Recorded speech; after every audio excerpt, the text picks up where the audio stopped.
Xing and Ming are two terms that get bandied about a lot in alchemical circles.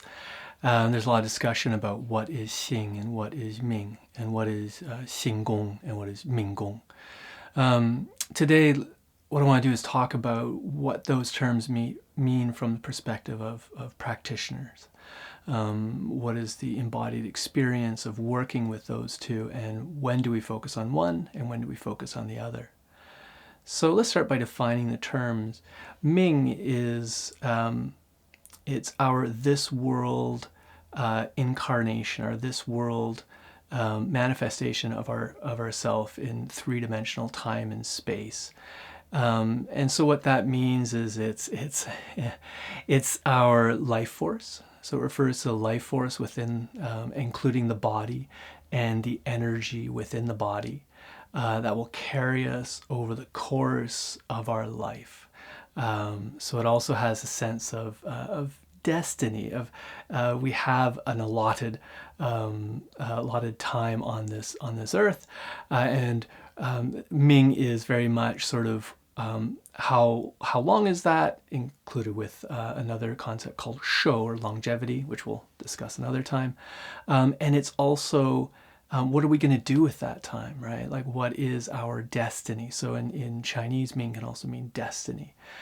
So there's a lot going on with that, with the term Ming, but basically it refers to our more physical presence here in time and space, and so the body, energy, etc. Xing is the eternal, unchanging part of ourself, sometimes translated as nature or innate nature. The Xing is juxtaposed to the Ming, right? So if the Ming is our the part of us that exists in time, it will end. The Xing is the part of us that will carry on and always be, always is, always was, always is, and always will be. So it's our true nature, our innate nature. And within Taoist internal alchemy, we're looking to work with both of these aspects of our being. So we're more than just a meat suit. We're more than just a physical body. But we also are a physical body. And so dealing with that paradox as practitioners is important. It's important to figure out. There's a saying in Taoist circles that if you cultivate the Ming, you will live a long life, but you may not reach transcendence. If you cultivate Xing, you may or may not reach transcendence, but you won't live a long life, right? So when we can focus our practice on cultivating one or the other. Right? So if we focus our practice on working with Ming, what we call Minggong, we'll become healthy, vitalistic, physically strong. The length of our life will extend. We will live a lot longer, right? But it doesn't mean that we're going to be able to cultivate wisdom or cultivate understanding of where we're from, who we really are now, and where we're going. That's in the department of Xinggong. And so the cultivation of Xing is working with the more transcendent part of ourselves, right? Who we really are. And that will bring us wisdom, right? It'll bring us understanding of the self, understanding of who we are in relationship to the outer world and the cosmos. All of that is bound up within Xinggong. Now, I think the best approach, and I'll share this now with you, is to have a balance of the two. And my teacher, Wang also teaches that.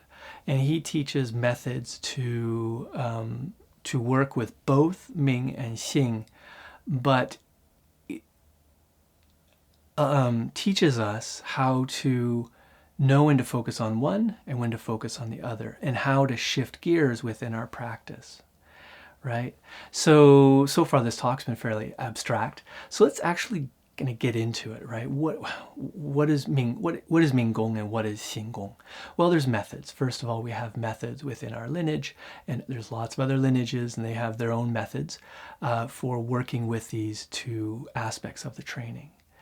Now, before we get into the actual methods, one more thing is that there are basically two different approaches, right?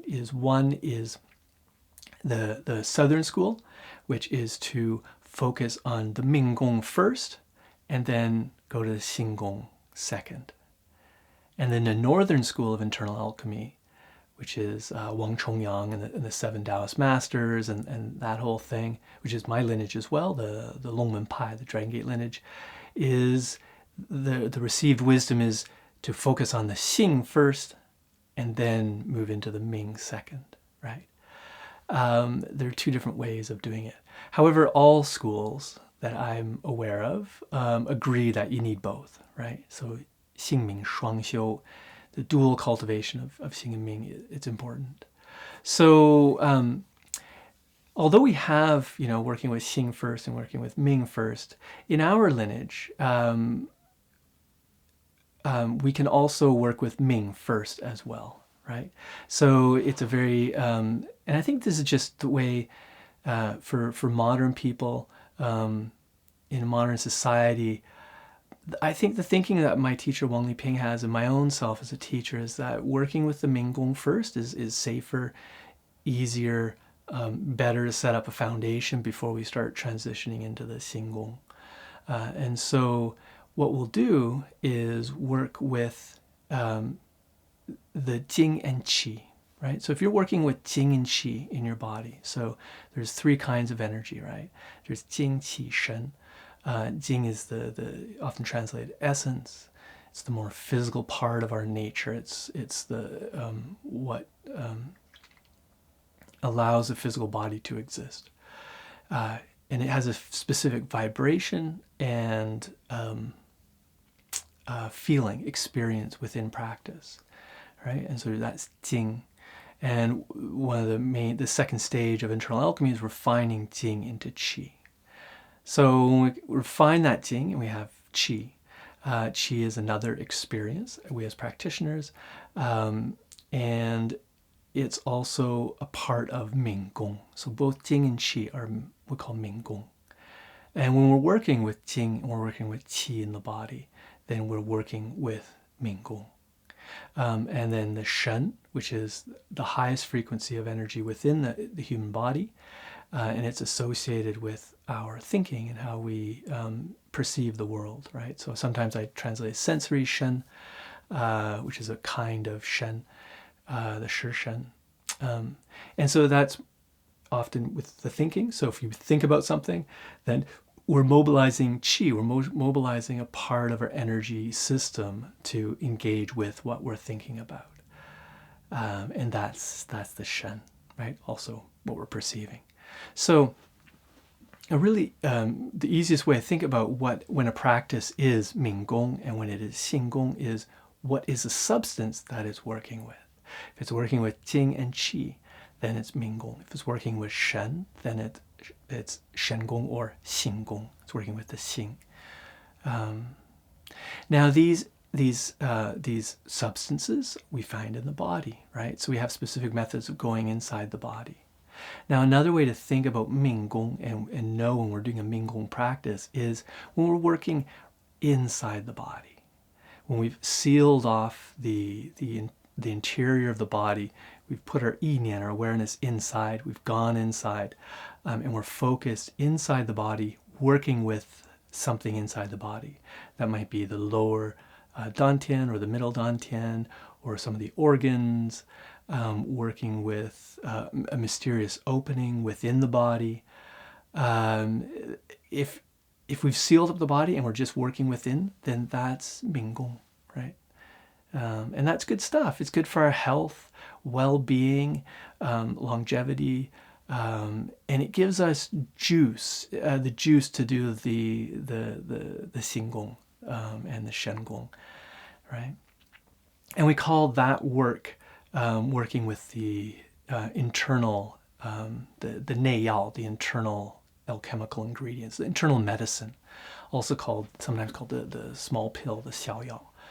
The xiaoyao is a kind of neigong, so the small pill is a kind of the inner medicine. And so what we're doing is we're going inside the body, and we're working with energy inside the body. That's the alchemical ingredients. For internal alchemy, then we're putting that into usually the lower field, and maybe firing it with different techniques to then transform that energy into a higher vibratory state.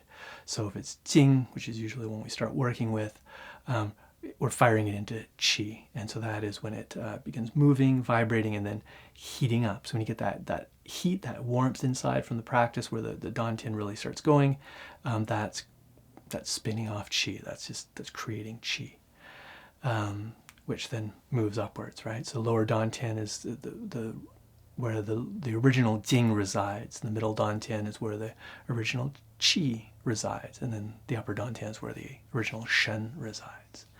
Right? So Minggong, it's great stuff. And it's where I start with my teaching. So for my online course and when I teach workshops, usually I start with Minggong. And my first book, The Taoist Alchemy of Wang Ping, Volume 1 it's all Minggong. There's no Xinggong in it.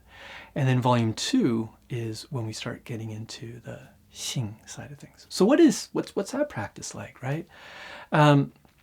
So Xinggong is general for us in this lineage, is when we go outside the body, right? So Minggong is inside, Xinggong is outside the body. We connect into the natural world around us, and the cosmos beyond, the celestial sphere. So we have different spaces that we learn to occupy and abide in within this practice. And Xinggong is related to the outer celestial sphere, as well as nature itself. So, trees and mountains and all that kind of stuff.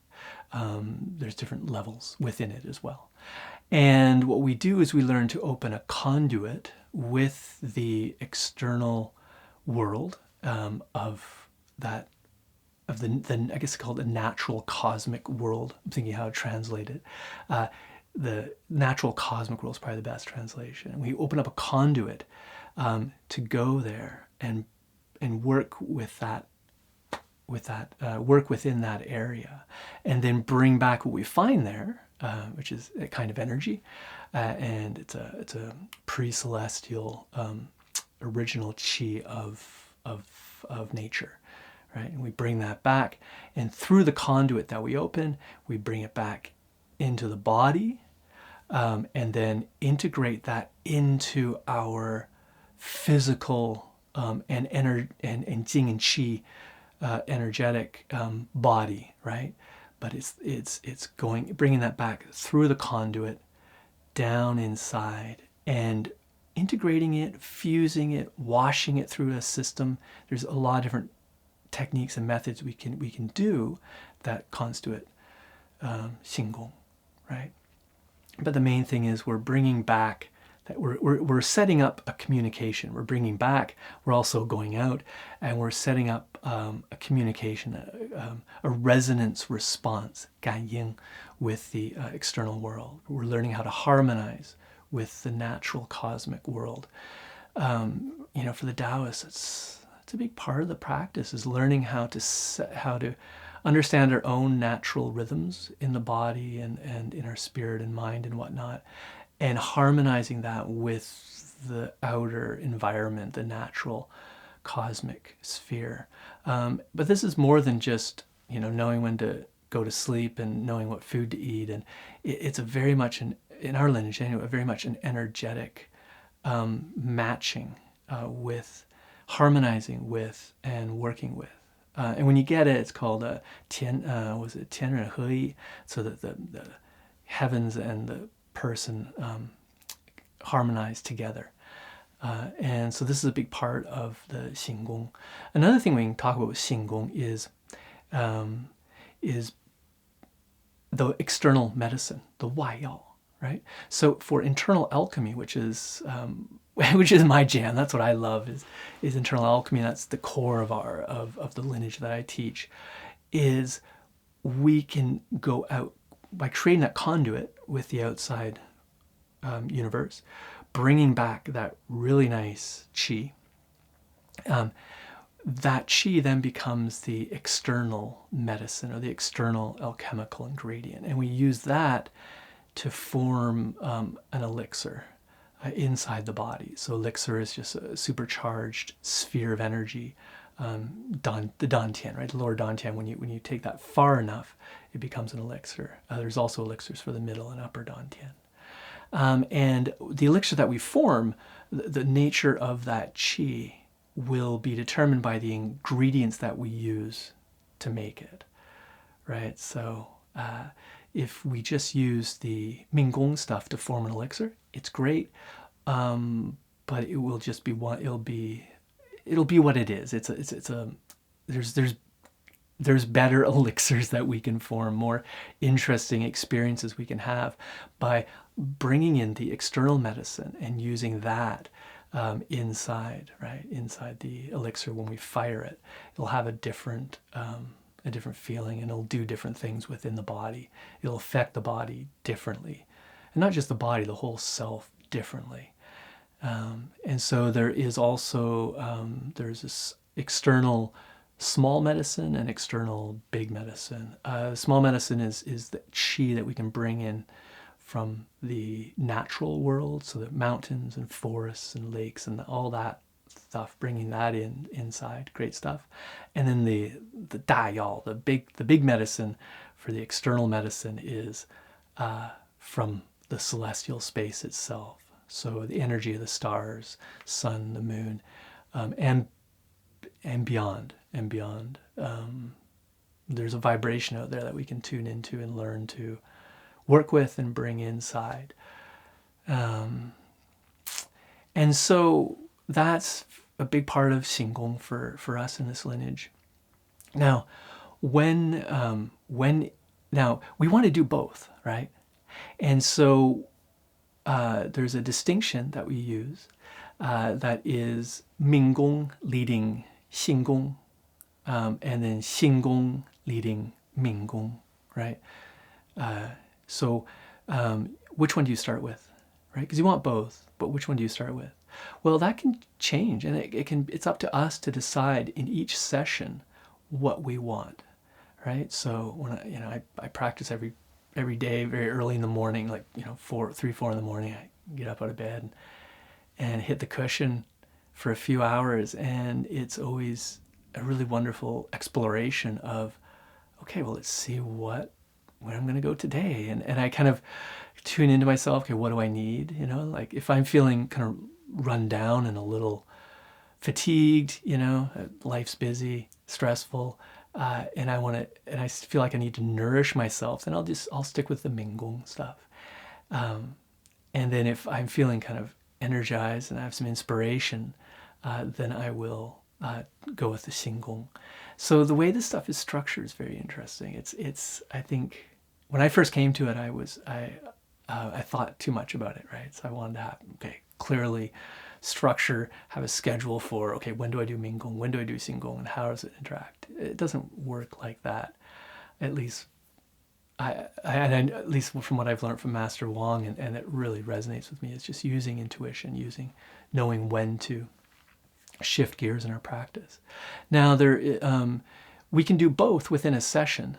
And going back to the original question is which leads the other, and if whichever one we start with in the session is the leader.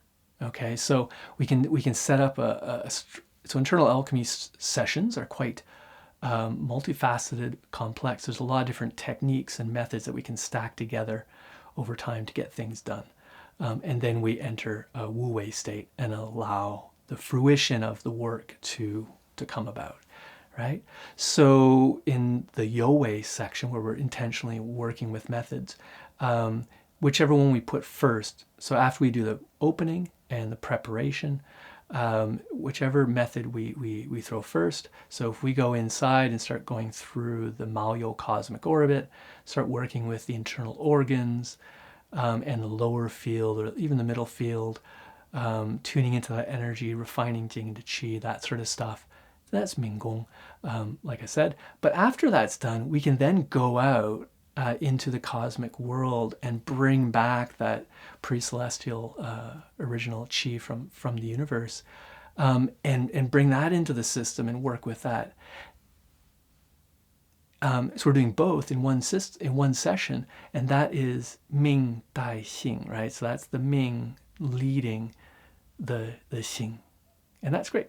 We can also do it a different way. We could go out first, right? So we do the preparation, kind of set up the furnace and the cauldron, get the body and mind stabilized, and then when we start actively doing what we want to do, go out.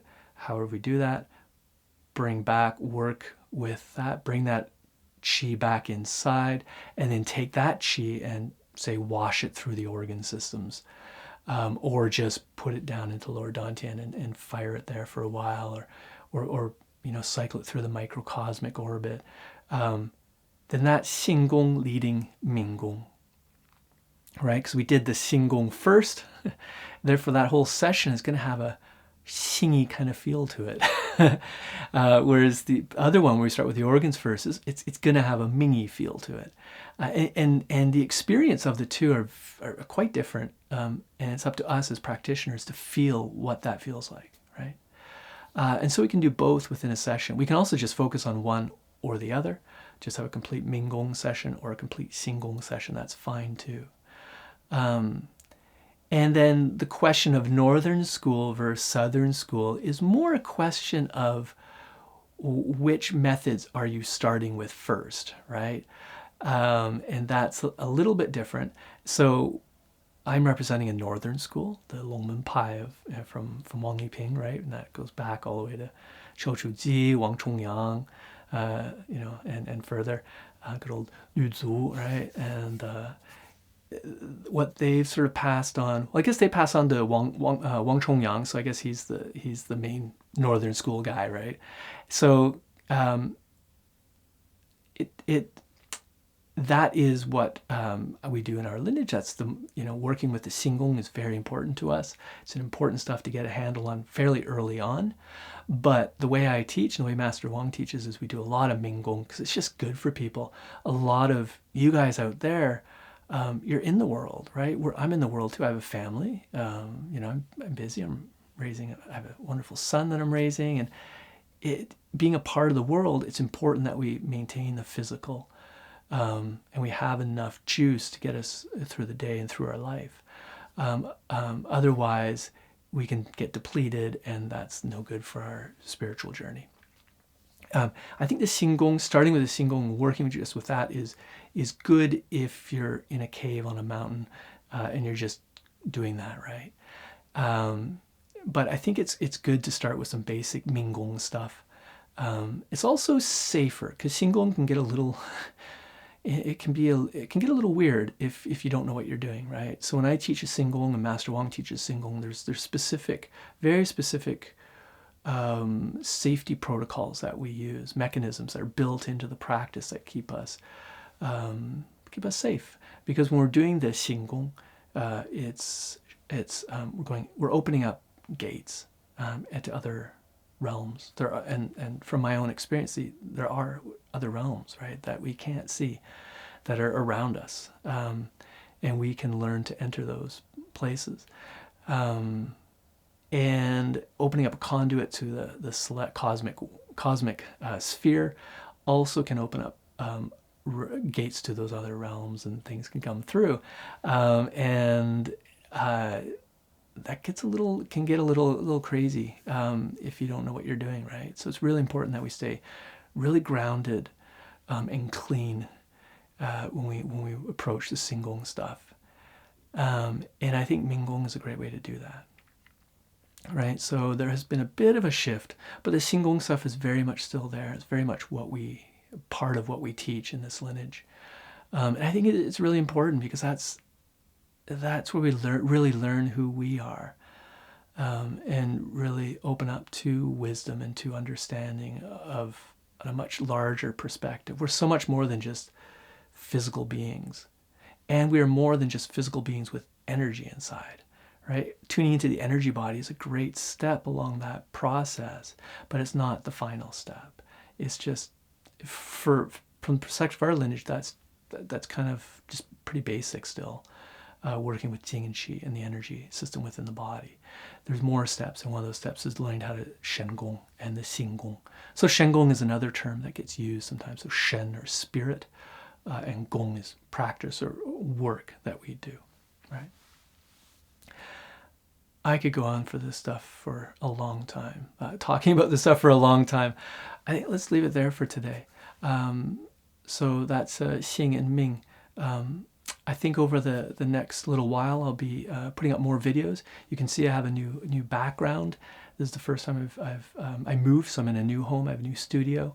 And the last maybe 6-9 months, I haven't done much on the YouTube. I've been busy doing retreats and traveling and doing stuff like that, and writing a third book.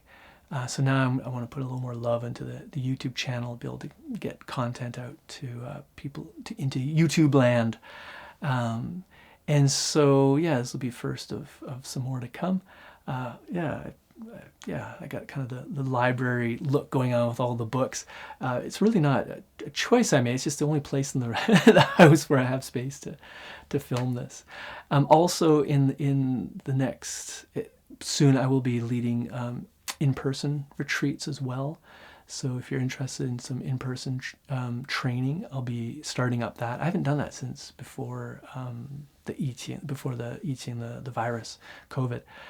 So before 2020 was the last time I did a in-person. So I'm going to be doing more in-person as well, and we're going to start up that side of things. And of course, there's the online program that's kicking away as well. That's been my main focus probably for the last few years, is getting that up and running.